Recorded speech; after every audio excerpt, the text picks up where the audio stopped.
ito, masasabi ko sa inyo kasi otoridad din ako dati, ano? Kung natatakot ka magpakita ng pangalan, ang tawag ko dyan, duwag. Duwag. Walang disiplinang MUP, mean person. Wala kang disiplina at duwag ka. Sa lahat. Sa lahat ng mga gago. Si General Torre, based on my research, at mayroon kasing isang kabaro natin na nagsabi na maganda naman ang performance ni General Torre from sinasabi niya sa Samar, Provincial Commander. May sumagot, naka-plug doon at ito, wag niyong, dapat ilagay niyo sa record niyo. Okay. Mayroong person na ingrata, si General Torre, sa Samar. Ano yung person na ingrata? Siyempre, alam natin. Ibig sabihin, hindi ka pwedeng pumunta dito. Dahil incompetent ka na provincial commander. Tapos pag umasta sila, akala mo kanila ang mundo. May panahon din kayo. May panahon kayo. Tandaan nyo yan. Ha? Tapos sila pa ang may ganang umaresto. Ang dami nilang inaresto. Ha? Hindi ko alam. Planted. Pero sa totoo lang, alam naman ng taong bayan, public knowledge na yan, mga kasamang Philippine National Police. Public knowledge na mahilig kayo magtanim ng ebidensya. Okay, naintindihan ko yung mga some cases. Pero, itong mga ganitong sitwasyon, tapos mayroong ilalagay kayo, may nakita pa nga ako dyan, isang sundalo, tapos nabuksan nila. Tapos kaagad-agad may baril. Ha? Tapos pag indirisan nila, sundalo.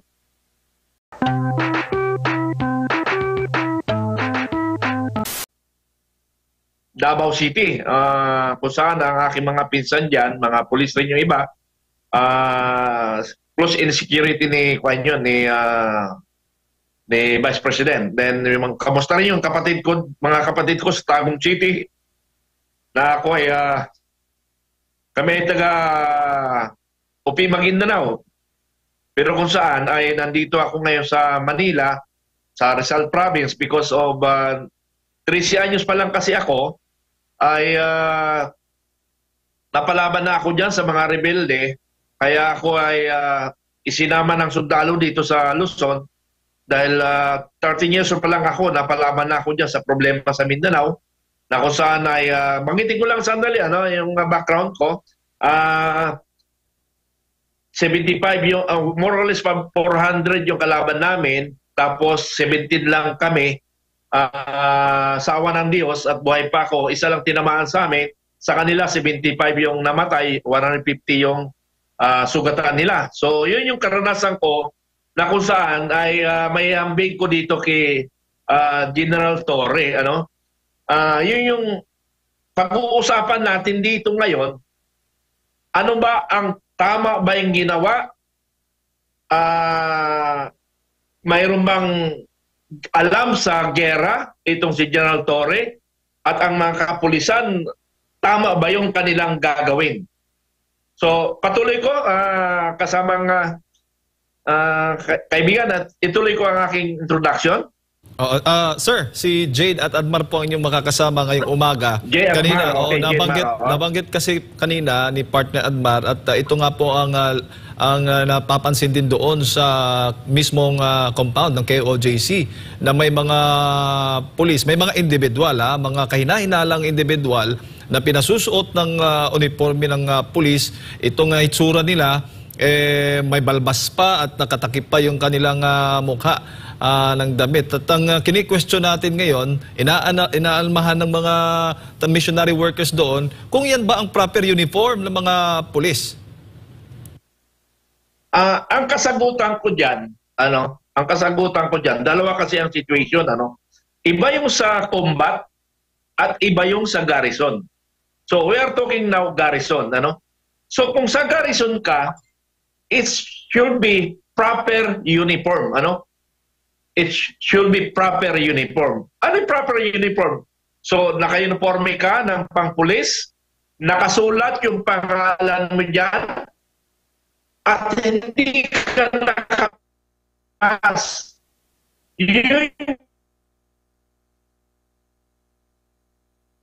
Okay, okay sir. Sir, ayusin lang natin. Signal po ninyo.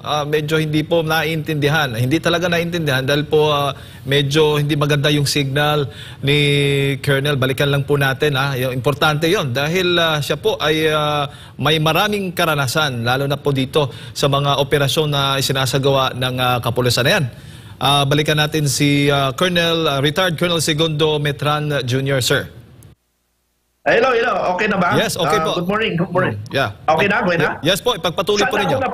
Yung doon lang yung mga dapat yung proper uniform. Ano ho ba yung proper uniform sa mga sa garrison na binabanggit po ninyo?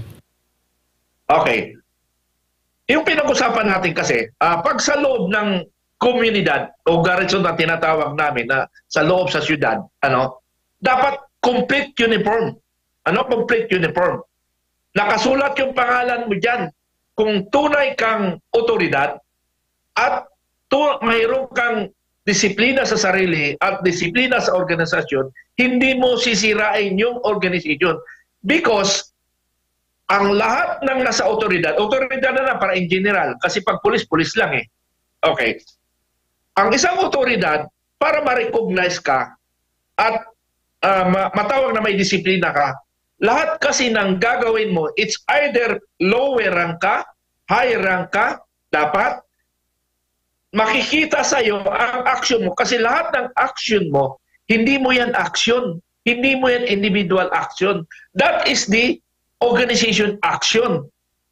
In general, that is a government action. Sa bawat isa na empleyado ng gobyerno. So, ibig sabihin, pinakabababang ranggo ka, kung tarantado ka, tingnan mo, may narinig ako, mayroong isang matanda na natumba na sinipa ba ng gagong pulis na yon? Anong klaseng training na mayroon yon? Anong klaseng training na mayroon tayo? Nakakainit ang dugo eh. Nakakainit ang dugo yung ganun. Oo. Alam nyo kasi, ang taong masapang lumaban ng harapan. Hindi yung pasimple ka naman lang. Kaya nga sabi nga ni Captain Dado, our Supremo Philippine Guerrilla Forces, i-disband ang Philippine National Police, i-reorganize. Kasi ito background. Iwanan ko muna yung sinasabi natin, proper ba o hindi. Mayroon kasi akong information na isa-isang galing sa isang abogado na kasama namin. Sabi niya, sir, ang gobyerno ngayon, ang hinahawakan nila, kinokontrol, ang DILG, hindi ang National Defense. Okay, comparison ito yung ito yung dapat banggitin nyo, hindi nila hinahawakan yung National Defense and dito tayo focus sa DILG. Why? Ito confidential pero kailangan natin malaman ng taong bayan. Kasi ang armed forces ay hindi kayang kontrolin ni numan. Because the highly organization in natitirang organization na may disiplina sa Pilipinas o sa buong mundo, ang armed forces. So, hindi sila nag-focus na ito ang kailangan ingatan natin, national defense. Hindi. Dito sila sa DILG. Because ang Philippine National Police ay kontrolado nila. Pwede nilang diktahan ang gustong mangyari sa gusto nilang mangyari ng gobyerno. Kaya nga, sabi ng iba, hindi lang akin, lumalabas ngayon in general. Pero sinasabi ko, doon lang sa mga bad Philippine National Police, pwede natin gawing guns, private army, ang Philippine National Police. Selective yun tulad ni General Torre. Tulad ni General Torre. Alam mo, okay, saka ko nasasagutin yung kasi bibigyan natin ng background. Si General Torre, based on my research, at mayroon kasi isang kabaro natin na nagsabi na maganda naman ang performance ni General Torre from sinasabi niya sa Samar, Provincial Commander. May sumagot, naka-plug doon at ito, wag niyong, dapat ilagay niyo sa record niyo. Okay. Mayroong person na ingrata, si General Torre, sa Samar. Ano yung person na ingrata? Siyempre, alam natin. Ibig sabihin, hindi ka pwedeng pumunta dito. Dahil incompetent ka na provincial commander. Andun, hinahanap ko yung dokumento na yun. Hinahanap ko. Kasi dumaplis lang sa wall ko, hindi ko, nabasa ko lang, hindi ko binigyan ng interes. Ngayon ko lang na-recall na kailangan yun. Na meron siyang person na ingrata sa Calbayog City. Bawal siya pumunta doon. Persona non grata. Ayaw lang taga ron. Colonel, no? Persona non grata. Persona non grata. Persona ingrata. Persona ingrata. Mayroon siya doon sa Calbayog City. Nakalagay doon, kasi hindi ko ganong binasa, kasi sa dami kong binabasa, parang isang iglap lang yung basa ko. Ngayon lang ako nagka-interest. Hinahanap ko yung post na yun. Hindi ko na masundan. Pero alam ko yung sundalo kung sino yung nag-post. Ano? Nakalagay doon, for failure to perform his mandate duty. Tingnan nyo ha. Palpak pala ito si General Torre. Pag umasta, kala mo may alam. Ha? May alam siguro yung talino, pero yung galing sa pag-perform ng duty, tanga siya. Okay, di ba? Hindi ko matandaan yung na controversial siya dito sa Quezon City, naging AP siya ng Quezon City. Pumalpak rin siya, naimbestigahan. Hindi ko matandaan kung ano yung failure niya doon. So dalawang kanyang kapalpakan. Pangatlo na ngayon. Ha? Pangatlo. Ngayon, pag naging AP siya ng pulis, ang naglagay sa kanya, tanga. Tangang nag-appoint sa kanya. Okay, balik tayo kasi nabigyan akong background si General Torre. Ano? Yung mag-perform ka doon, yung uniforme, marami kasing ganun eh. Karamihan yan sa pulis, ano? Mag-perform ng duty, nakatakip yung nameplate. Ano yan? Ginagago mo ang taong bayan? Ganun ba? Pwede mong gagawin ang taong bayan? Pwede na palang ganun gagawin mong taong bayan? Mag-perform ka ng duty, nakatakip, wala kang nameplate. Ibig sabihin, duwag ka. Ang lahat ng otoridad, ito, masasabi ko sa inyo kasi otoridad din ako dati, ano? Kung natatakot ka magpakita ng pangalan, ang tawag ko dyan, duwag. Duwag. Walang disiplinang MUP, mean in person. Wala kang disiplina at duwag ka. Sa lahat. Sa lahat ng mga gago. Kasi narami ako na-observan yan eh. Nakita ko yan. May nagpe-perform na pulis. Nakakuan dito. Tapos sinasabi yan, parang siyanta nga. Parang siyang wala siya narinig. Parang katulad niya nangyari sa KOGC. Kinakausap mo, para ka lang tanga ng kipag-usap. Tapos, kukunin pa yung kanilang tawag nito, yung arnes, para lang maingay. Matawag ba na walang may disiplina ba gano'n? Kaya nga tama yung sinasabi nung information sinabi ko, dito tayo sa police mag-concentrate. Kasi pwede natin gawing tanga-tanga itong pulis, sunod-sunuran itong pulis. I'm sorry sa mga ibang pulis I'm sorry. Pero yun ang nakikita eh. Anong magagawa natin? Anong magagawa natin kung yun ang totoo talaga? Real talk tayo, susubayin natin ang katotohanan. Para ito naman ang hiling ko sa mga kamag-anak ng pulis. Kapatid, magulang, anak, pagsabihan nyo yung anak ninyo, pagsabihan nyo yung asawa nyo, pagsabihan nyo yung ama ninyo, na nagmumukha kayong tanga. Tapos pag nakarating sa kanila, doon sa ama ninyo, sa anak ninyo, sa asawa ninyo, pwede ba sabihan nyo? Pwede ba sabihan nyo yung kasamahan nyo na hindi ganun? Kasi nasisira ang imahe ng pulis. Pinaparang ko, sa totoo lang sa totoo lang ayaw kong manood eh. Kasi na-high blood lang ako. Kasi hindi ganun ang training. Alam mo, kasama niyan, sir, humawak ako ng pulis, humawak ako ng sundalo, ng training. Ang lagi kong sinasabi sa kanila, mga estudyante ko na pulis at saka sundalo, pag kayo na kayo ng forme, huwag kayong aastang nakakatakot. Ano? Huwag kayong asa nakatakot. Lagi kayong nakangiti at saka nakakaway. Para pag nakakita na si Bill, ay, salamat. Mayroong mga anghel. Yun ang response ng tao pag ikaw nakangiti.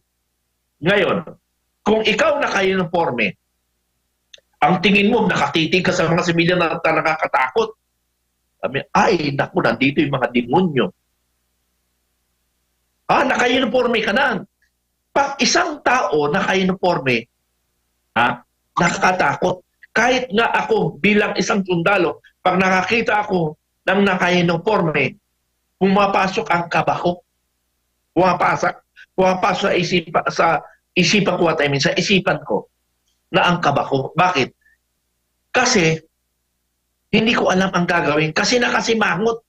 Ang problema nga, kung nakasimangot ka, naka-uniforme, kung lalo kang pangit, lalong nakakatakot kung pangit ka, katulad ni Diwata.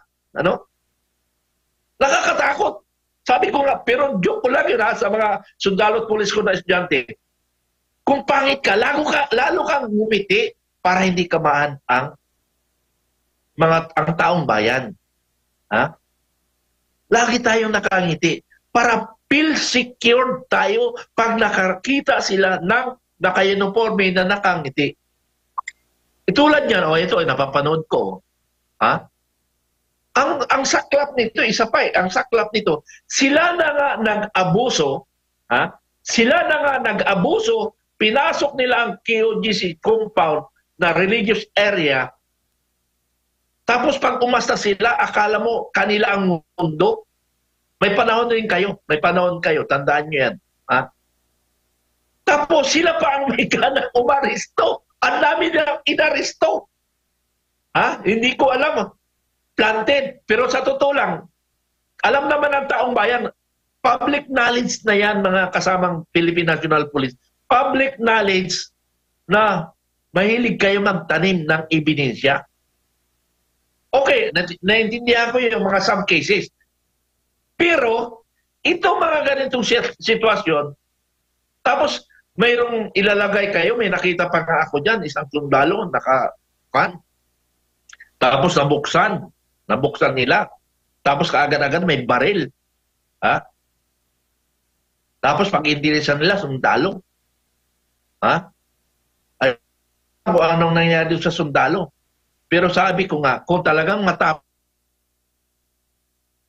mga pulis, mga ungas kayo, akala nyo, ang tatapang ninyo. Ilang kayo? 5,000 na kayo dyan, walang nangyari sa kwan. Isang tao lang hinuhuli nyo. Gaano ba ka-kriminal si Pastor Kibuloy? Gaano ba ka-kriminal?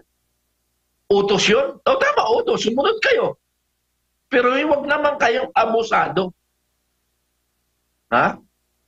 Sabi nga nila, may kamag-anak kayo, may pamilya kayo. Pero pag umasta kayo, para kayong inyo na ang mundo. Please lang. Kaya lang kasi ang nag-prepare for ng mga pulis dyan, hindi taga Davao City, mga other provinces. Kayo naman mga pulis, although bilang isang otoridad, nakaka-insulto rin sa inyo na mayroong mga gago rin sibilyan.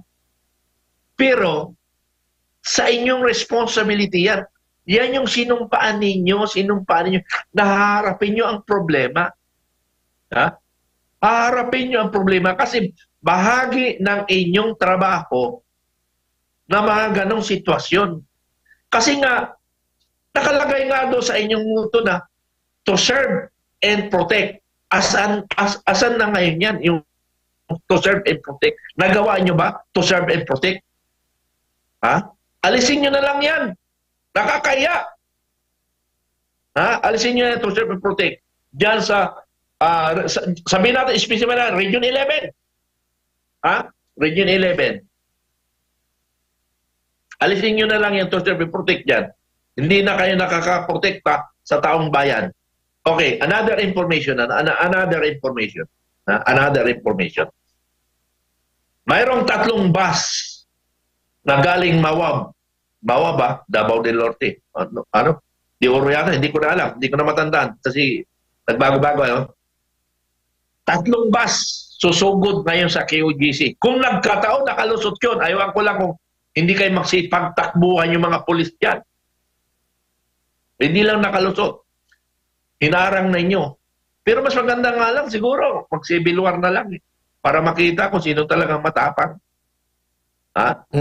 Sabi ko nga sa inyo, mayroon kaming organization na Filipino Guerrilla Forces. Ang objective namin ay para sa mananakop sa ating bansa. Opo. Kasi ang armed forces hindi handa. Because ang ating gobyerno nakatutok sa investigasyon sa Kibuloy, nakatutok sa mga Duterte na mga kung ano-ano pa man. Yun ang tinututukan nila. Tingnan mo ang Congress. Di putas ka yung Congress na yan. Nag-iimbestiga kay Jay Sara na tungkol sa mga pera-pera na yan. Akala mo malinis sila? Opo. Colonel? Akala nyo malinis kayo? Lahat kayo magnanakaw, wala kayong kredibilidad. Magtanong, wala kayong kredibilidad. Mag-imbestiga sa pundo kasi lahat kayo kawatan. Colonel? Oh. Opo, mabalik lang ako dito sa issue bago yung iba pang mga issue. Nabanggit mo kanina na dito sa implementation ng arrest warrant dyan sa KOJC, more or less nasa 3,000 ang mga lumusob. Nabanggit mo kanina na meron kang operasyon, pero ilan lang kayo? Daan-daan lang kayo laban sa libo-libong mga kalaban? Okay. Bibigyan ko ha. Tama yan, maganda yan. Kami, 17 lang kami 17. 2 civilian at saka 15 na special forces. Ito, special forces. 15 lang silang sundalo. Isang CSDF, yung medyo nasa edad na, at ako ay 14 anyos kasi 3 anyos ako nag-training. 14 years old ako napalaban. 17 lang kami. Lumaban kami sa 400 na kalaban. And yet, isa lang tinamaan sa amin. Kabady ko siya, tinamaan sa kamay. Kaya yun yung dahilan, kaya umatras kami. Kasi gusto namin masave ang buhay niya, malus blood. 17 lang kami. Ang namatay ng kalaban, based on intelligence report, 75. At ang tamaan sa kanila, 15. 150. That is intelligence report. Isa lang, 17. Umabot kami ng 3 araw, 3 gabi na bakbakan. Sa araw naman kasi may kasama kami. Mayroong fighter plane sa araw. Sa araw may fighter plane. Kaya lang, pang 3 days, hindi na sila makabalik kasi mayroong 50 caliber ang kalaban namin. Kaya habulin yung fighter plane, yung nakikita mo na pag bumaba, hinahabol sila ng 50 caliber. So tinamaan yun, hindi na bumalik. Noong 1974 yan 1974. From my age of 14, now 2024,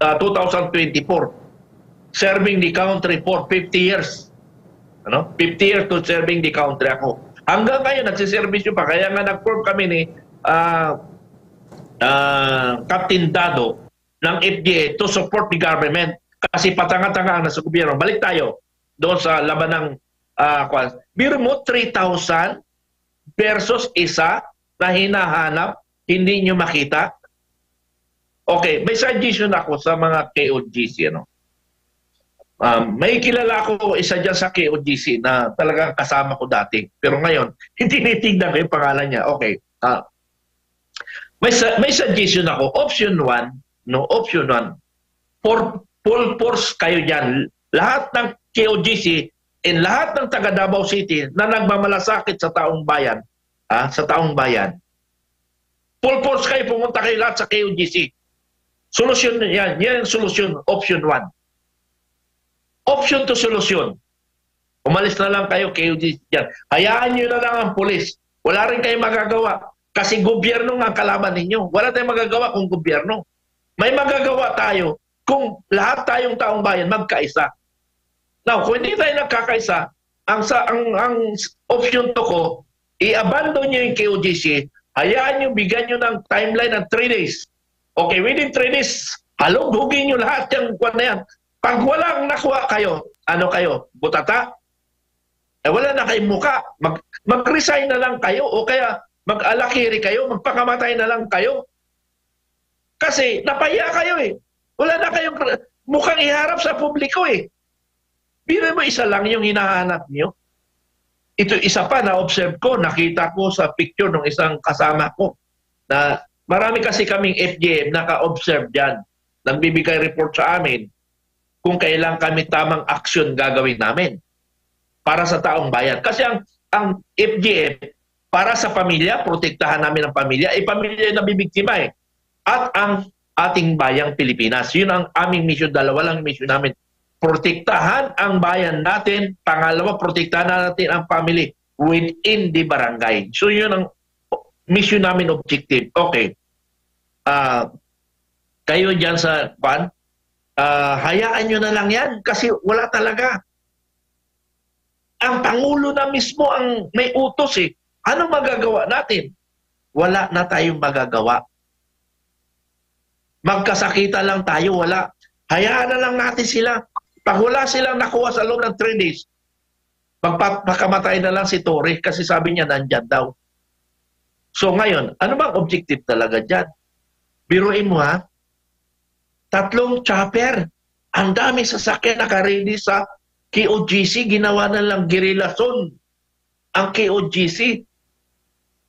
Biruin mo ha, kasamang Jay, yung resources ng taong bayan, dinala na lang para sa isa na sinasabi nilang kriminal. Gaano ba ka-kriminal si Pastor Kibuloy? Kung ikumpara mo ang natulungan niya ng Pilipino, kung ikumpara mo yung natulungan niya ng Pilipino, ang dami. Ang daming kriminal dyan. Bakit hindi natin yan ang tuunan ng pansin? Kaya nga, maraming beses sa vlog ko, Okay nga pala, manood kayo sa mga nakikinig, My vlog is Makabayan and Informative Channel. Yun ang aking vlog, Makabayan Informative Channel. Kami ang tunay na makabayan. Nagbabantay sa bayan. Okay. Kayo mga nandiyan sa Kwan, abandon nyo na lang, sir. What I mean, sa KOGC, abandon nyo na lang. Kasi wala tayong magawa. Ang Pangulo na mismo may utos eh. By all means. O tinan mo, nakikita nyo sa picture. Ano yan, Ano ba yung tinatrato? Kriminal ba yan? Colonel, siguro... Nakakainit ng dugo. Opo, gustuhin man namin na humaba pa yung ating usapan. Siguro, minsan nyo na lang sa ating mga kababayan sa gitna po ng ganitong krisis na kinakaharap po ng ating bansa. Okay. Sa ating mga kababayan, dalawa lang ang hiling ko sa ating kababayan. Una, magkaisa tayo. KOGC, member, full force tayo. At ang taong bayan nandyan, full force tayo. Ipakita natin ang pagkakaisa. Pangalawa, kung hindi kaya, abandon na lang natin. Para yung ating mga legal person ng KOGC, yun ang gagamitin lang strategy. Tingnan nyo, iniwan namin, asaan. So, dapat yun ang gagawin natin. So, sana, magising na ang taong bayan. Magising ang taong bayan, magkaisa tayo. Ang aming pinoprotektahan dito, ang taong bayan, ang nangyayari sa KOGC, magkaisa tayo. Pero sabi nga ni Captain Dado, mayroong panahon para sa kanila. Now, pag nakaupo na presidente, si President Sara Duterte, pag nakaupo, pag-usapan namin ang Philippine National Police.